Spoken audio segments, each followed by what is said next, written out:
انت مهملة في حق زوجك، يعني ما بتدلوش الاهتمام المناسب، ما بتدلوش الراحة اللي هو محتاجها، ما بتدلوش الاحترام والحب والاحتواء والكلمة الحلوة اللي هو محتاجها. ما ترجعيش تندمي. السلام عليكم ورحمة الله وبركاته. بسم الله والحمد لله والصلاة والسلام على رسول الله.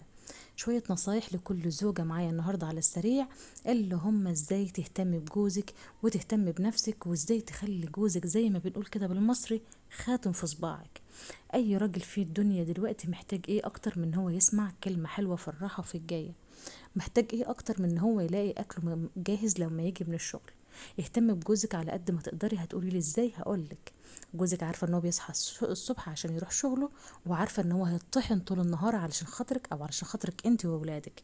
يبقى الواجب عليكي وحق من ضمن حقوقه انك تقومي الصبح بابتسامة حلوة خفيفة، اغسلي وشك، صلي الاول، بعد كده ادخلي جهزي له فطاره.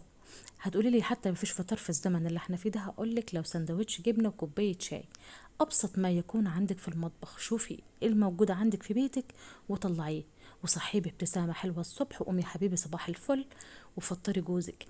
جوزك يدخل بعد ما يفطر، يدخل ياخد دش، جهزي له هدومه على السرير وتفضل يا حبيبي البس. ودعي جوزك بابتسامة حلوة وهو رايح الصبح الشغل. خلي جوزك يحس ان انتي ست محترمة، ست مهتمية بيه، ست خايفة عليه وخايفة ان هو ما ينزل من غير فطار الصبح وهو رايح الشغل بتاعه. صدقيني جوزك ليوم ما تعملي كده هيبقى مبسوط منك 180 درجة. هيقولك فعلا ست محترمة وبنت اصول. ما بهونش عليها، عارفة ان انا نازل اشتغل، ما بهونش عليها ان انا امشي وانا جعان، او ان انا ببقى زعلان منها. وفعلا حاجة زي كده بتكبر بخاطر جوزك لأبعد مدى. دي حاجة. الحاجة التانية، جوزك لما يكون في الشغل افتكريه حتى لو برسالة واحدة منك: ازيك يا حبيبي، وحشتني، اخبارك ايه، عامل ايه، ابقى طمني عليك لما ما تفضى. صدقيني رسالة واحدة منك لجوزك كفيلة جدا جدا جدا انك تنسيه تعب اليوم. هتقولي لي ده هو بيزعق في اول مرة ومش عارفه ايه، وبيقولي لا ما ترنيش. ما انا قلت لك ما ترنيش، انا قلت لك ابعتي بس رسالة: وحشتني، اخبارك ايه، ابقى طمني عليك لما تفضى.